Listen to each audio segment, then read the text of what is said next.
Good afternoon, and thanks for having us in. Another snowstorm is making its way across KELOLAND with heavy snowfall impacting roads in western South Dakota. I-90 remains closed from Spearfish to Wall today.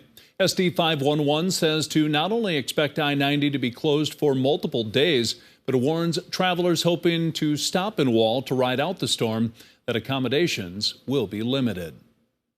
Turning now to a first look at your midday forecast with meteorologist Adam Rutt. Just how widespread is this snow today, Adam? Very. To give a short answer to that, a lot of snow. That'll do it. Yeah, it's just basically, unless you're in Sioux Falls south and east, you're likely not going to avoid this to any capacity. Let's get right to live Doppler radar. We can see what we're seeing, including, yes, you see there on the right, there's a lightning strike being observed out there. This is a very invigorated system, but we'll remove that for the time being. That's just kind of an exception to the rule. But notice all the snow reports that we have so far. Let's actually zoom in and take a look at a couple of these reports that we have in place. Near Rapid City's airport, already 9 inches of snow as of a little bit earlier this morning. Up toward Lawrence County, Cheyenne Crossing, 5.5. Also seeing 3 and about 1/3 inches in portions of Lawrence County. Going a little bit into Custer County, though, near Folsom, 15 inches of snow already. That's west-southwest of Folsom by about 7 miles.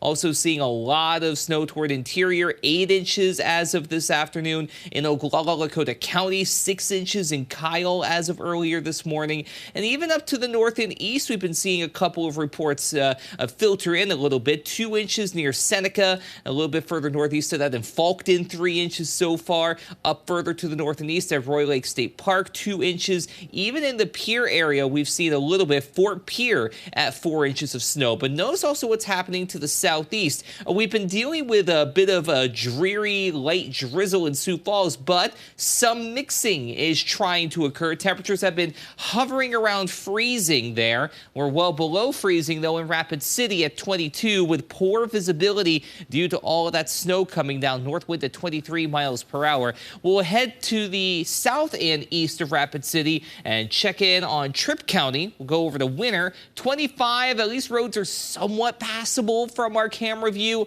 But as Travis said, we have been dealing with, to put it mildly, hazardous road conditions out there. And it's only going to get worse as we head through the day and into Wednesday as the snow tapers off. But the wind sticks around. So blowing snow is going to be a major concern through the middle of the week. There is a light at the end of the tunnel, though. We'll talk about that, and we'll go through more of the short-term forecast, including updates on your winter weather headlines in place across KELOLAND, all coming up in just a little bit. Thank you, Adam. The satellite campus for the University of South Dakota in Sioux Falls is almost done with its first full academic year.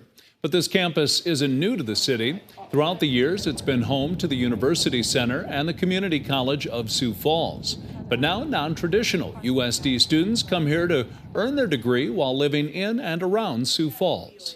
I'd been to that campus prior to when we had officially done this, and it was kind of a ghost town. There just wasn't that many people around. Now there's just a unique feel. And what we're trying to do is to bring as much as we can of that university experience to this campus. In tonight's Eye on KELOLAND, Lauren Solik takes a look at what makes USD Sioux Falls unique and what the hope is for its future. A new website has been created to recall the Baltic mayor. On Monday, a political action committee and website were launched against the mayor of Baltic, Deborah McIsaac. According to a news release by South Dakotans for Transparent Government, this act against the mayor is the result of numerous examples of malfeasance in office, misconduct in the position, and gross partiality by Mayor McIsaac. KELOLAND News reached out to McIsaac for comment, but has not heard back. An unprecedented event in the history of our nation is about to unfold just a short time from now. Former President Donald Trump is set to be arraigned in a Manhattan courtroom on charges stemming from his alleged role in hush money payments made to adult film star Stormy Daniels back in 2016. Trump has repeatedly denied any wrongdoing.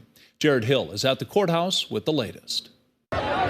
Supporters of former President Donald Trump gathered outside the courthouse in Manhattan ahead of his arraignment. It is the biggest miscarriage of justice that has ever happened in this country. Among them, scandal-plagued Republican Congressman George Santos. I'm here to support the President of the United States, who's being unfairly attacked. But others say no one is above the law. I think it's time for him to face justice. The indictment remains sealed, but sources say Trump will likely be charged with falsifying business records in the first degree, a felony. This is in connection to payments to adult film star Stormy Daniels during his 2016 presidential run. The big kind of reveal today is we'll hear the charges. We think and expect there will be that charge of falsification of business records, but what is that hooked to bring that misdemeanor up into a felony? The former president has denied any wrongdoing. Unless I've completely misread the universe, you should not expect a guilty plea. The judge ruled overnight that no video will be allowed in the courtroom, though some still photography will be permitted.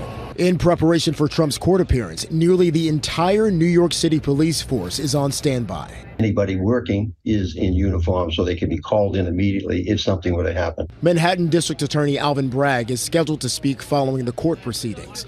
The former president is set to deliver remarks back in Florida tonight. Jared Hill, CBS News, New York. We are monitoring the situation, and you can find updates on KELOLAND.com.